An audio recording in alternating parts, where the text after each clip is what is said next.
കേക്കാണ്. അപ്പൊ നമുക്ക് നേരെ വീഡിയോയിലേക്ക് പോകാം. അതിലേക്ക് നമ്മൾ ബൗൾ എടുക്കുന്നുണ്ട്. അതിലേക്ക് ആവശ്യത്തിന് മൈദ ഇട്ടണം. ഇനി അതിലേക്ക് ആവശ്യത്തിന് പഞ്ചസാര ഇട്ട് കൊടുക്കണം. അതുപോലെ തന്നെ ആവശ്യത്തിന് ഉപ്പ് ഇട്ട് കൊടുക്കണം. ഉപ്പ് കൂടാൻ പാടില്ല. നല്ലപോലെ ഒന്ന് മിക്സ് ചെയ്ത് കൊടുക്കാം കേട്ടോ. ഇനി അതിലേക്ക് പാൽ ഒഴിച്ച് കൊടുക്കുന്നുണ്ട്. നല്ലപോലെ പാൽ ഒഴിച്ചിട്ട് നല്ലതാക്കി മിക്സ് ചെയ്യുന്നുണ്ട്. ഇനി അതിലേക്ക് കുറച്ച് മൈദ ഇടുന്നുണ്ട്. എൻ്റെ ഭയങ്കര ലൂസായി പോയി തിക്കാവാൻ വേണ്ടിയിട്ടാണ് ഞാൻ മൈദ ഇട്ടത്. അങ്ങനെ നല്ലപോലെ ഇളക്കി കൊടുക്കണം തിക്കാവണ വരെ. ഇനി 2 മുട്ട എടുത്തിട്ടുണ്ട്. യെല്ലോയും വൈറ്റും വേറെ വേറെ സെപ്പറേറ്റ് ആക്കി എടുക്കണം. അങ്ങനെ ഞാൻ 2 എണ്ണം ചെയ്തിട്ടുണ്ട്. യെല്ലോയിലേക്ക് കുറച്ച് പാൽ ഒഴിച്ചിട്ട് ഞാൻ നല്ലപോലെ ഒന്ന് മിക്സ് ചെയ്ത് കൊടുക്കുന്നുണ്ട് കേട്ടോ. ആ വൈറ്റ് നല്ലപോലെ പത വരണം. അപ്പോൾ ഞാൻ വിസ്ക് ചെയ്തൊരു ഇതാക്കി വെച്ചിട്ടുണ്ട്.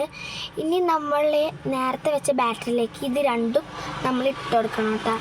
ഇനി നമുക്ക് നേരെ പാൻ ചൂടാക്കാം. ചൂടാകുമ്പോൾ ഓയിൽ ഒഴിച്ച് കൊടുക്കാം. ഓയിലില്ലെങ്കിൽ ബട്ടർ ഇടാം കേട്ടോ. എൻ്റെ കയ്യിൽ ഇപ്പോൾ ഓയിലാണ് ഉള്ളത്.